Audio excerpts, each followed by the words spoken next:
This episode of Hard News is brought to you by YouTube.com. Let's just hope I don't get a copyright strike for using their logo in this intro.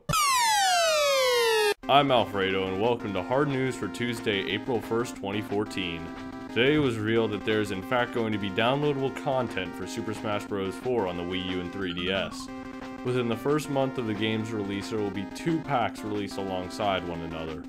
These 2 packs are actually World War II themed, in which you will be able to play as Franklin D. Roosevelt, Winston Churchill, and Charles de Gaulle after downloading the Allies pack.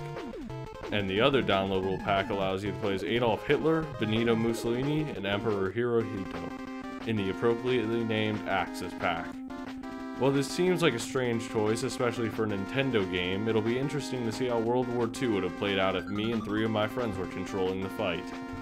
These packs will be released alongside one another and can be purchased at the low price of 400 Microsoft points each. And in case you were wondering, yes, there will be a Kamikaze Assist trophy. In other news, Capcom has announced that Mighty No. 9 has officially been cancelled. You might be questioning why Capcom announced this. Well, that's because last night Capcom mistook Mighty No. 9 for a new Mega Man game and immediately bought the IP. Hours later, they made a unanimous decision to cancel Mighty No. 9 so that they can focus on the development of other games.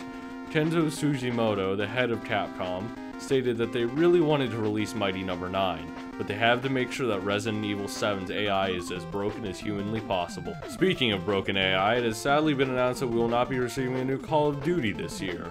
The reason for the new game's sudden cancellation is due to David Vonderhaar, Sledgehammer's game design director, dropping a Cheeto into the main computer's hard drive.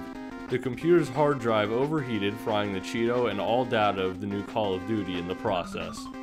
While it is kind of sad to see that this massive game franchise will break its one game a year streak, this event does save me from spending $60 on a game I will play for 3 days and finally decide I hate after realizing that my ears no longer suffer the pure torture that is the high-pitched voices of the game's fanboys. And in case you are wondering why I'm the new Hard News host, it is because last week Texas police arrested Sean Hines on the charge of possession of opiates. The police then found out that Hard News co-host Sam was supplying the drugs to Sean. And once they arrived at Sam's house to detain him, they found him having a homosexual affair with other Hard News co-host Chad. They then arrested Sam for the possession and solicitation of drugs, but also arrested him along with Chad on the charge of homosexuality, because, you know, it's Texas.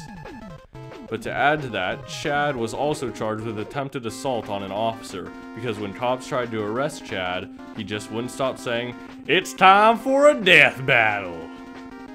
I'm Mr. Alfredo Sauce, and that was Hard News.